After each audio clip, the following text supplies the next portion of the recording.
ఈనాటి కార్యక్రమంలో మరి కాంగ్రెస్ పార్టీ పట్టణాధ్యక్షుని గారి ఆధ్వర్యంలో మరి నిన్న మాట్లాడినటువంటి మాటలు ఏవైతే ఎమ్మెల్యే గారు ఉన్నారో మరి జిల్లా కేంద్రం అయిన తర్వాత జిల్లా అయిన తర్వాత జిల్లాకు వచ్చే పైసలతోని ఈ రోడ్లు కానీ మోర్లు కానీ అన్నీ కూడా మంచిగా చేసుకోవచ్చు. ఎందుకంటే మీరు తెచ్చినా మీరు అడిగినా మీరు పెట్టిన పైసలు కాకుండా కూడా జిల్లాకు అలాగూ కేంద్రం నుంచి కూడా వస్తాయి. ఆ కేంద్ర పైసలే ఇక్కడ ఉన్నటువంటి ఇప్పుడు ఏవైతే కనబడుతున్నాయో మీకు అవన్నీ కూడా మరి కేంద్ర ప్రభుత్వం చేసినటువంటి జిల్లాకు వచ్చినటువంటి ఫండ్స్తోనే చేసినటువంటి కార్యక్రమాలు.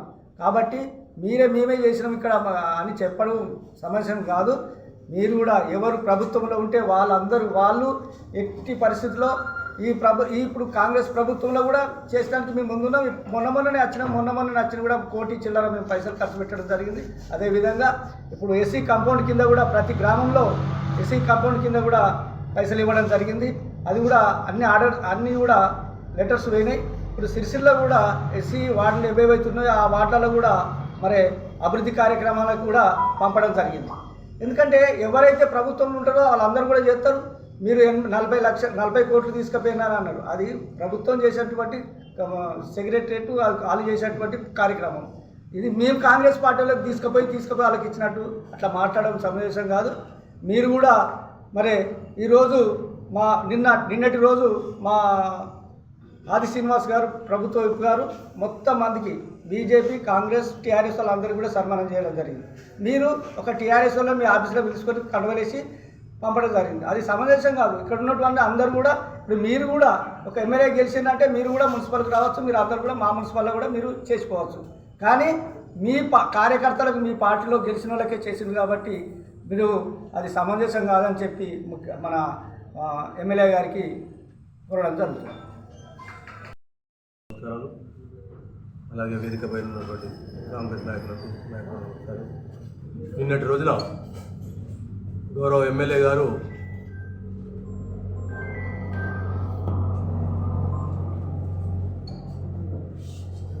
అభివృద్ధి గురించి మాట్లాడుతూ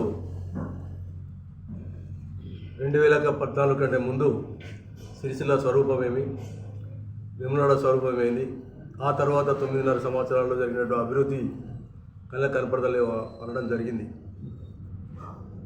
అసలు అభివృద్ధి అనేది నిరంతర ప్రక్రియ. ఒకప్పుడు ఉమ్మడి రాష్ట్రందే 25,000 బడ్జెట్ ఉన్న సమయంలో ఈరోజు మన తెలంగాణకే 2 లక్షల పైచీలకు బడ్జెట్ పెట్టుకున్నటువంటి వ్యవస్థ ఏర్పాటు చేస్తున్నాం మనం. అందులో ప్రతి గ్రామానికి ప్రతి పట్టణానికి రావాల్సిన వాటా ప్రకారంగానే అభివృద్ధి పనులు రావడం జరుగుతుంది. అది ఎవరో నేనే చేసినా అని చెప్పుకునే విషయము చాలా పొరపాటు. ఆ స్థానంలో ఎవరో ఉన్నా అభివృద్ధి పనులకు ఆటంకం జరగదు.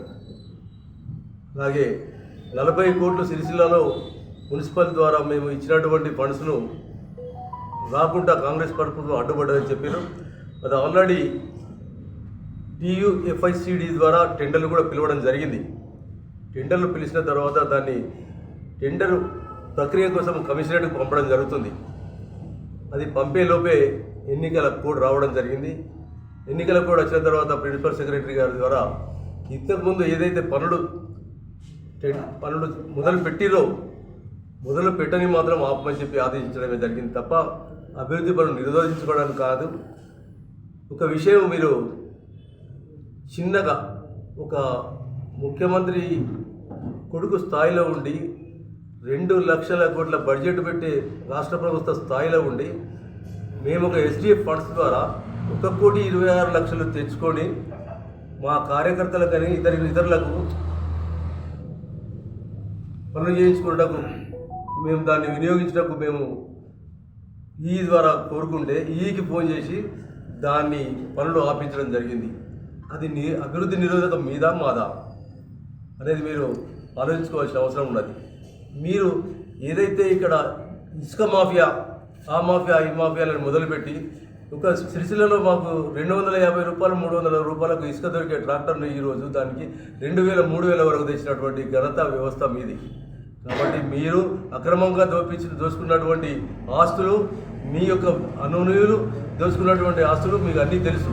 అభివృద్ధి గురించి మాట్లాడక ఇప్పుడు ఏదో అభివృద్ధి పనులు కాంగ్రెస్ ప్రభుత్వం చేస్తున్న దాని గురించి మాట్లాడడం మీరు సరైనది కాదు. మీరు అన్ని తెలుసుకొని మాట్లాడాలని కోరుతా ఉన్నాను. ముఖ్యమంత్రి పదవి చేశారు, అతను అనుభవంతో చేశారు. వీరు కూడా పార్లమెంటు సభ్యునిగా, ఎమ్మెల్సీగా, ఎమ్మెల్యేగా చేసేసి ముఖ్యమంత్రి పదవికి వచ్చినటువంటి గౌరవ ముఖ్యమంత్రి గారిని పట్టుకొని నీకు ముఖ్యమంత్రి పని చేత కాదు అని మాట్లాడము నీకు సరైన విధానం కాదు.